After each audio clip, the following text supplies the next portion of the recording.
아멘. 네, 하나님께 영광의 박수 올려드리겠습니다.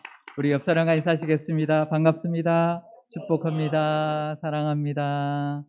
네, 오늘 부활 주일인데요. 십자가에 못 박히시고 죽으신 예수님께서 다시 살아나신 날입니다. 얼마나 기쁘고 즐거운 날인지 모릅니다. 우리 다시 한번 인사할까요?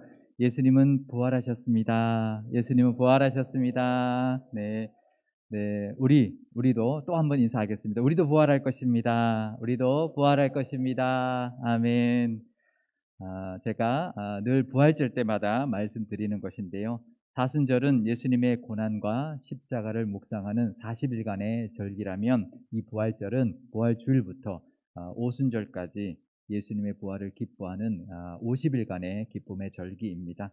특히나 이 절기가 봄철에 있기 때문에 마치 죽었던 것 같은 나무가 부활하듯이 여기저기 가지마다 꽃망울을 터뜨리는 그런 시기인데요.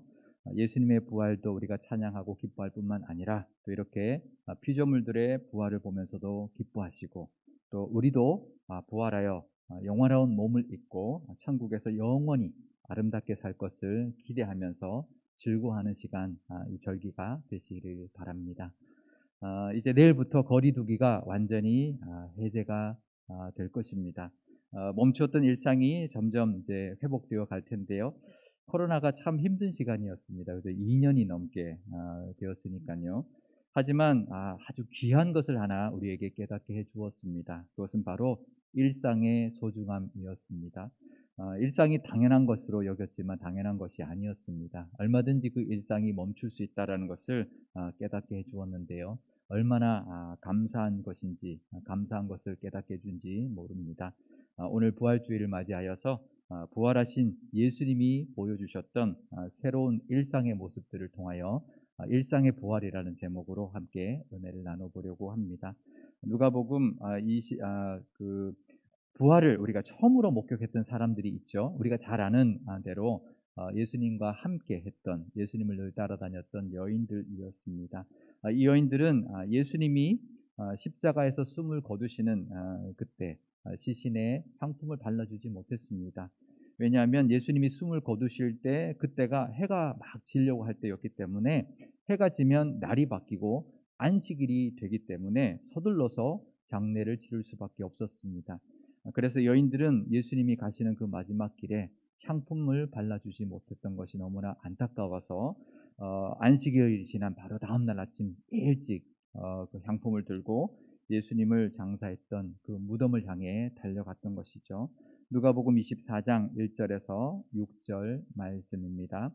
안식 후 첫날 새벽에 이 여자들이 그 준비한 향품을 가지고 무덤에 가서 돌이 무덤에서 굴려 옮겨진 것을 보고 들어가니 주 예수의 시체가 보이지 아니하더라. 이로 인하여 근심할 때에 문득 찬란한 옷을 입은 두 사람이 곁에 섰는지라. 여자들이 두려워 얼굴을 땅에 대니 두 사람이 이르되 어찌하여 살아있는 자를 죽은 자 가운데서 찾느냐? 여기 계시지 않고 살아나셨느니라. 아멘. 여인들이 예수님의 무덤에 갔지만 무덤 문이 열려 있었고요. 거기 예수님의 시신은 보이지 않았습니다. 여인들은 누가 예수님의 시신을 옮긴 줄 알고 가져간 줄 알고 슬퍼하고 있었지만, 천사들이 나타나서 예수님이 부활하셨다는 소식을 전해 주었습니다. 그날은 그동안과 별다르지 않은 그런 안식일 다음 날이었습니다. 하지만 전혀 다른 날이 되었던 것이죠. 그렇게도 사랑하고 존경했던 예수님이 갑자기 돌아가신 것입니다. 십자가에서 죽어버리셨기 때문에 아마 실감을 나지 않았을 겁니다. 아직도 예수님이 살아계신 것처럼 느꼈을 겁니다. 하루 전까지만 해도 함께 식사하고 이야기를 나누던 예수님이 이제 더 이상 그들과 함께 하지 않기 때문이었던 것이죠. 제가 지난주 중에 예전에 섬기던 교회에 담당했던 교구의 한 가정에 안타까운 장례 소식을 듣게 되었습니다. 그 가정의 어린 아들이 갑작스러운 사고로 죽었다는 소식이었는데요. 저도 참 놀랬고 마음이 참 무거웠습니다. 하지만 그 부모의 마음은 얼마나 힘들겠습니까? 아마 이 여인들의 마음이 아마 그랬을 겁니다. 예수님이 그렇게 함께 하시던 예수님이 정말 갑자기 십자가에서 돌아가셨기 때문이죠. 하지만 그런 믿을 수 없는 일이 벌어졌어도 시간은 흘러서 또다시 안식일 다음 날을 맞이하게 되었던 것이죠. 아마 그렇게 하루하루를 또 지나다 보면 아무 일 없었던 것처럼 다시 살아가게 되었을 것입니다. 그런데 그날 아침은 달랐던 것이죠. 그냥 똑같은 안식일 다음 날이 아니었던 것입니다. 그냥 다시 일상으로 돌아가게 된 그런 월요일 같은 안식일 다음 날이 아니었던 것입니다. 예수님이 다시 살아나신 것입니다. 예수님이 죽었던 예수님이 다시 살아나셨다는 것입니다. 이건 뭘 의미할까요? 우리에게는 그냥 평범해 보이고 그냥 그전과 똑같은 날처럼 그렇게 보일지 몰라도요. 영의 세계, 천상의 세계에서는 세상이 뒤집힌 날이 되었던 것입니다. 사탄의 권세를 무너뜨린 날이었던 것입니다. 마치 바벨론이 대제국이었는데 하루아침에 무너진 것처럼, 멸망당한 것처럼 죽음의 권세를 무너뜨린 날이 되었던 것입니다. 그냥 평범한 하루가 절대 아니었습니다. 우리에게는 천국이 가는 길이 열린 날이었습니다. 천국으로 가는 길이 개통된 날, 바로 그날이 예수님이 부활하신 날이었던 것이죠. 그래서 우리는 안식일 다음 날을 이렇게 주일로 정하고 예수님이 부활하신 것을 기뻐하며 이렇게 매주 예배를 드리고 있는 것입니다. 그래서 주일을 작은 부활절이라고 부르고 있는데요. 주일은 매주마다 돌아오는 그런 평범한 하루가 절대로 아닙니다. 예수님이 십자가에서 우리를 대신하여 죽으셨다가 그 죽음의 권세를 이기시고 다시 살아나신 것을 기념하고 감사하고 그 하나님께 예배드리는 날이 바로 주일인 것입니다.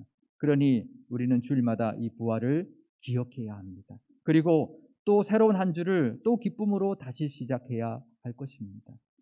특별히 이 부활절 주일을 맞이하여서 앞으로 매 주일마다 매번 똑같은 한 주가 아니라 매주 새로워지는 일상의 부활을 늘 경험하며 기뻐하며 보내시기를 바랍니다. 예수님이 다시 살아나셨다는 그 소식, 그 기쁜 소식을 여인들이 얼른 제자들에게 달려가 전했습니다. 하지만 제자들은 믿기지가 않았습니다. 그럴 만도 했을 겁니다. 어디 부활이라는 게 그렇게 쉽게 믿어질 일이었겠습니까? 심지어는 베드로와 요한도 직접 예수님의 그 무덤까지 가봤고요. 빈 무덤을 목격을 했습니다. 하지만 천사들에게 예수님의 부활 소식을 듣지 못했고요. 막달라 마리아처럼 부활하신 예수님도 만나지를 못했습니다. 그러니 여전히 믿기지가 않았던 것이죠. 하지만 제자들이 마가의 다락방에 모여 있었을 때 그 저녁에 바로 그곳에 부활하신 예수님이 나타나신 것이었습니다. 누가복음 24장 36절 말씀입니다. 이 말을 할 때에 예수께서 친히 그들 가운데 서서 이르시되 너희에게 평강이 있을지어다 하시니. 아멘. 요한복음에 보면 이때가 안식일 후 첫날 저녁이었다라고 기록해주고 있습니다. 예수님이 오셔서 그날 저녁에, 부활하신 그날 저녁에 제자들을 찾아오셔서 너희에게 평강이 있을지어다라고 인사를 건넸던 것이죠. 이 인사는 제자들이 여전히 불안해하고 두려워하고 있을 때에 두려워하지 말고 평강을 누려라, 그런 뜻으로 하신 인사가 아니었습니다. 이스라엘 백성들이 늘 하던 샬롬, 그냥 늘 하던 샬롬이라는 인사였습니다. 우리도 안녕하세요라는 인사를 많이 하죠. 늘 합니다.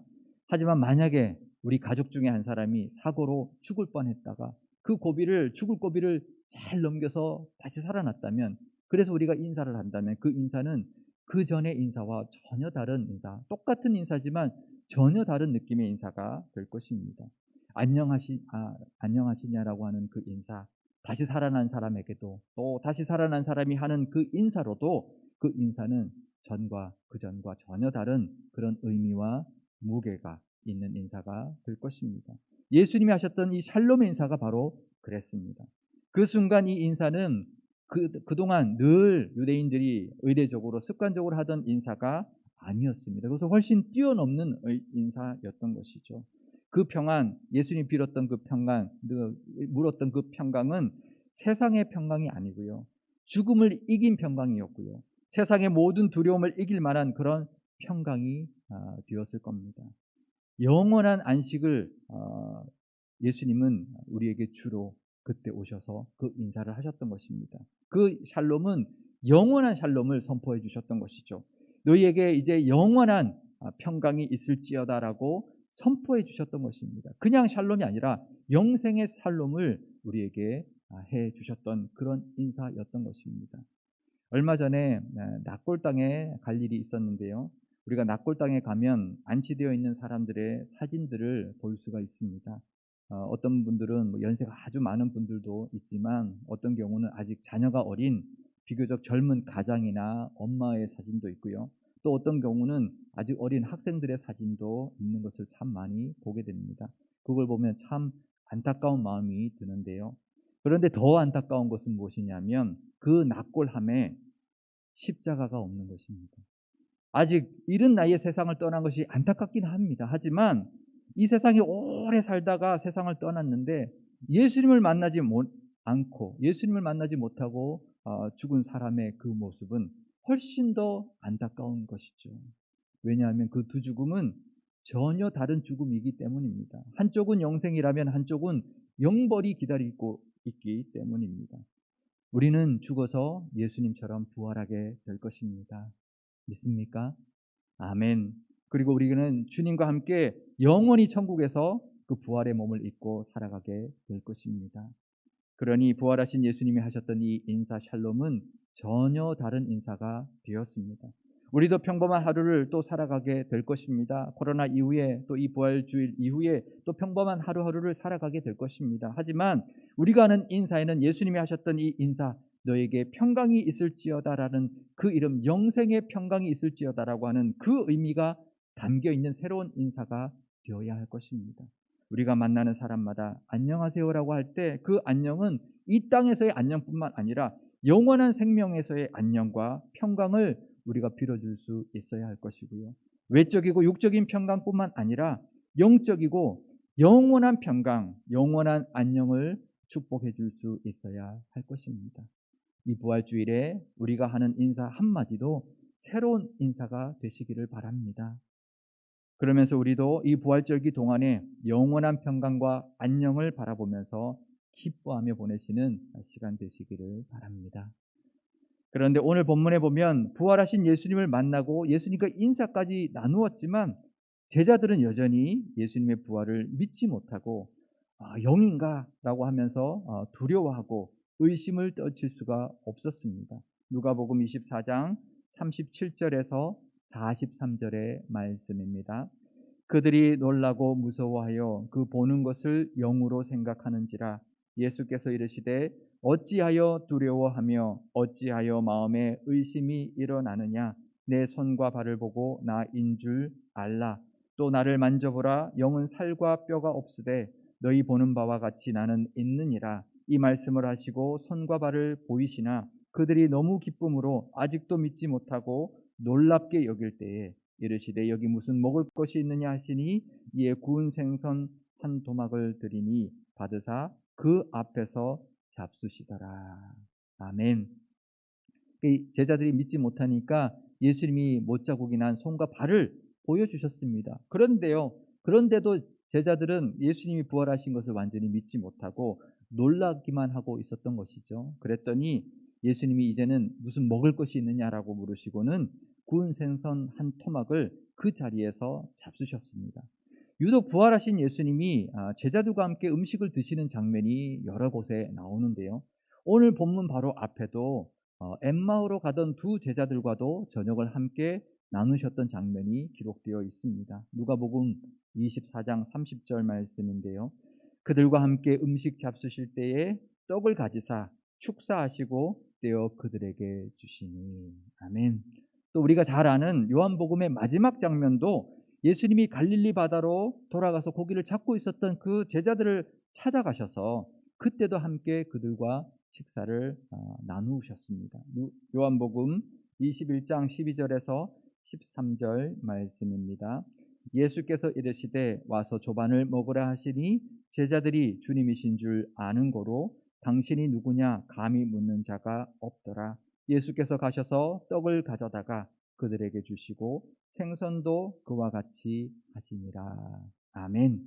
부활하신 예수님은 이렇게 부활하신 첫날 저녁에 엠마오로 가던 두 제자들과 또 11제자들과 음식을 나누며 함께 식사를 했습니다. 또 갈릴리 바다에서도 아침 식사를 친히 준비하셨다가 그 제자들과 함께 나누어 먹으셨습니다. 사실 굳이 이렇게 식사를 같이 하지 않아도 되는 그런 상황입니다. 그럴 필요는 없어 보이는데 예수님은 이렇게 제자들과 함께 부활하신 후에 식사를 함께 하셨습니다. 왜 그랬을까요?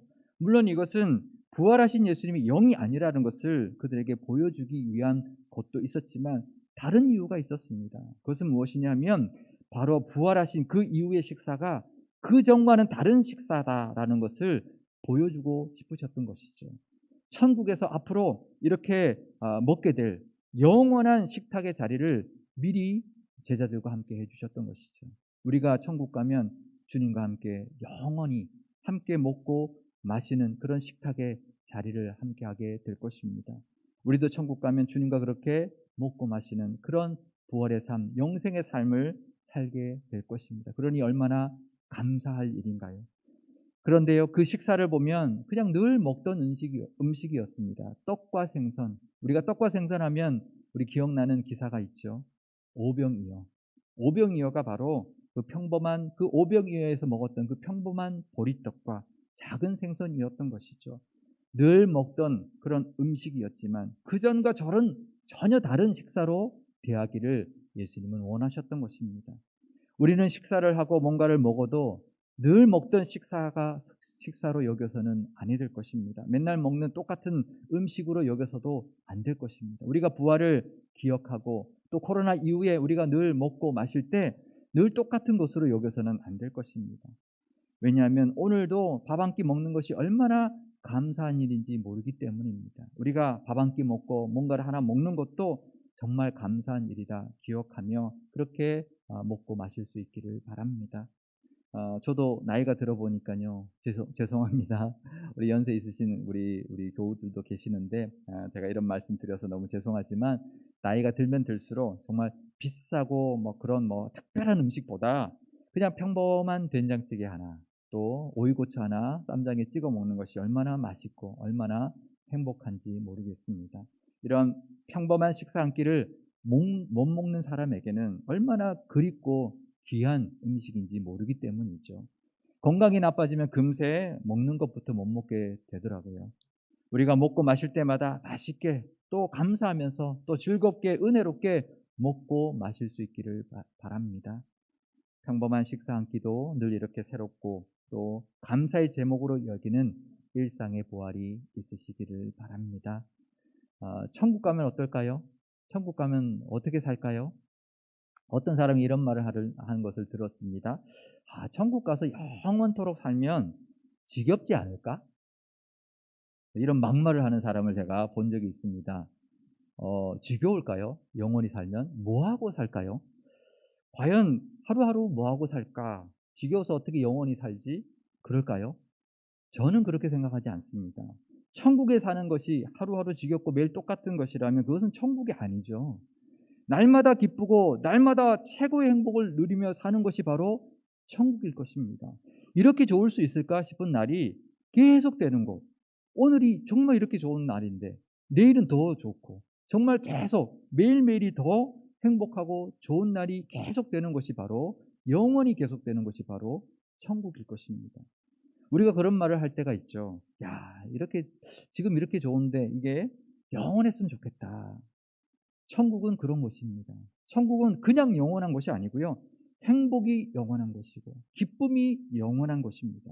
날마다 기쁘고 행복하지 않는 날이 없는 것이 바로 천국일 것입니다. 그렇다면 우리가 살아가고 있는 이 땅에서의 천국도 그래야 합니다. 날마다 새로운 하나님의 은혜를 기대하며 하나님의 복을 보며 누리며 살아야 할 것입니다. 매일매일 똑같아 보이는 일상들도 날마다 새롭게 대하며 감사할 수 있어야 하고요.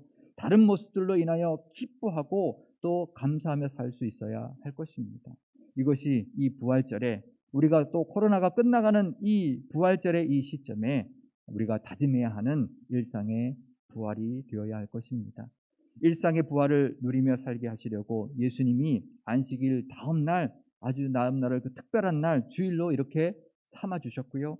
늘 하던 인사가 아닌 새로운 샬롬의 인사, 영생의 샬롬의 인사를 해 주셨던 것입니다. 그리고 늘 하던 식사였지만 맨날 먹는 그런 음식이 아니라 새로운 식사, 새롭게 먹고 마시는 모습을 보여주셨던 것입니다. 일상을 날마다 새롭게 받아들이며 일상을 통해 주시는 기쁨을 늘 누리시며 사시는 일상의 부활의 하루하루가 되시기를 바랍니다. 맨날 지는 해, 맨날 뜨는 해 똑같아 보이지만 맨날 지는 그 해의 석양이 똑같은 날이 하루도 없습니다.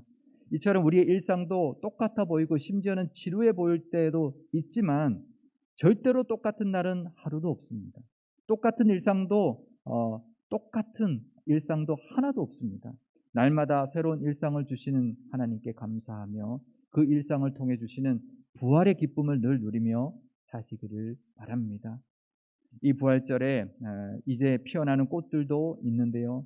작년에 핀 꽃들과 전혀 다른 꽃들입니다. 그 해마다 꽃을 보고 맑은 하늘 보는 우리의 마음도 다 다를 것입니다. 그 일상의 새로움, 그 일상의 부활을 늘 만끽하시고 또 기뻐하시며 또 천국에서의 영생의 삶과 부활을 기대하며 사시기를 바랍니다. 평범한 것들도 늘 감사하며 또 다르게 대하시고 항상 기뻐하며 보내시는 이 부활절기가 되시기를 주님의 이름으로 축원드립니다. 아멘. 기도하시겠습니다. 예수님의 부활로 영광 받으신 하나님 아버지, 이제 코로나의 거리두기도 사라지고 일상을 회복해 가려고 합니다. 그동안 지켜주신 은혜에 너무나 감사드립니다. 코로나가 완전히 종식될 때까지 늘 함께해 주시며 보호하여 주옵소서. 2022년 부활절에 우리에게 주시기를 원하시는 일상의 부활을 바라봅니다. 늘 똑같은 날이 아니라 새로운 날을 우리에게 허락해 주시니 감사드립니다. 또다시 봄이 찾아왔고 죽은 것 같았던 나무들도 가지마다 꽃망울을 터뜨리고 있습니다. 우리의 평범한 일상들도 날마다 새로운 부활의 은혜로 가득 채워 주옵소서. 그래서 하루도 같은 날 없이 매일 새롭고 감사한 일들만 가득하게 하옵소서. 늘 건네는 인사도 늘 새롭게 하시고 늘 먹고 마시던 음식도 늘 감사하며 대하게 하옵소서.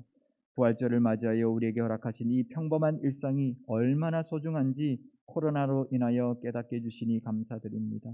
앞으로 더욱 일상의 기쁨과 날마다 다시 살아나는 기쁨과 감사가 가득하게 하옵소서. 특히 이번 부활절에는 모든 것이 다 새로워지게 하시고 예배도 새로워지게 하시며 우리의 하루하루의 삶도 날마다 새로워지게 하옵소서. 우리 교회도 날마다 새로워지는 부활의 은혜가 늘 가득하게 하옵소서.